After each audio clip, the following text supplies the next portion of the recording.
For 32 years, Thomas Hale measured the ocean. As an officer in the United States Coast Guard, his daily reality was dictated by coordinates, depth soundings, and navigational buoys. In that line of work, precision is the mechanism that keeps sailors alive. He operated under the belief that maps are unbreakable promises. They are fixed collections of data points designed to keep vessels safely away from hazards. To Thomas, a line drawn on paper represented an absolute physical reality. This discipline followed him into retirement. He spent his mornings volunteering at a maritime archive in St. Petersburg, Florida, cataloging decades of old nautical charts.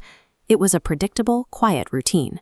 To a mind trained in verified data, an irregularity on a chart is a drafting error, and errors demand correction. The disruption began with a single Gulf navigation survey from 1962, sitting in a stack of paperwork scheduled for disposal. Exactly 40 miles west of Tarpon Springs, the cartographer had plotted a small, unremarkable island. Thomas followed his standard Coast Guard protocol, cross-referencing the coordinates against modern navigational databases.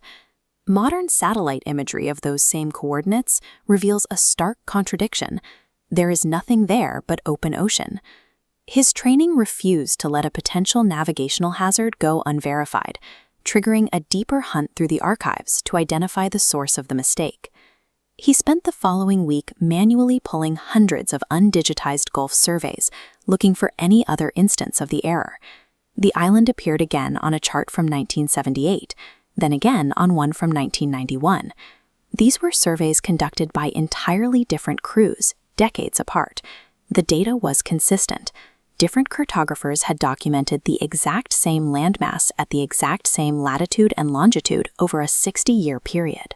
While the center of these charts displayed standard data, Thomas found the most revealing entries tucked into the outer margins.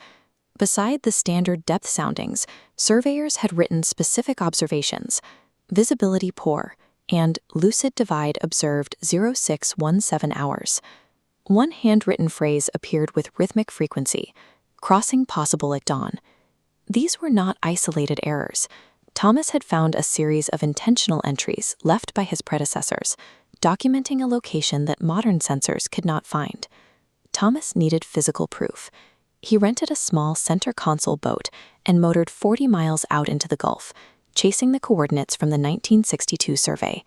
He bypassed the digital GPS, relying instead on traditional tools, dividers, a straight edge, and marine binoculars, to verify his position manually. At first, the coordinates yielded exactly what the modern maps promised: empty blue water. Pacing slows, but as the sun moved, a dark line formed where the sky touched the water, a second horizon materializing in the distance, revealing a low shoreline and the silhouette of a lighthouse. Static flooded the boat's unpowered radio. A calm voice emerged from the noise, identifying itself as pirate radio, transmission 039. The broadcast spoke directly to him.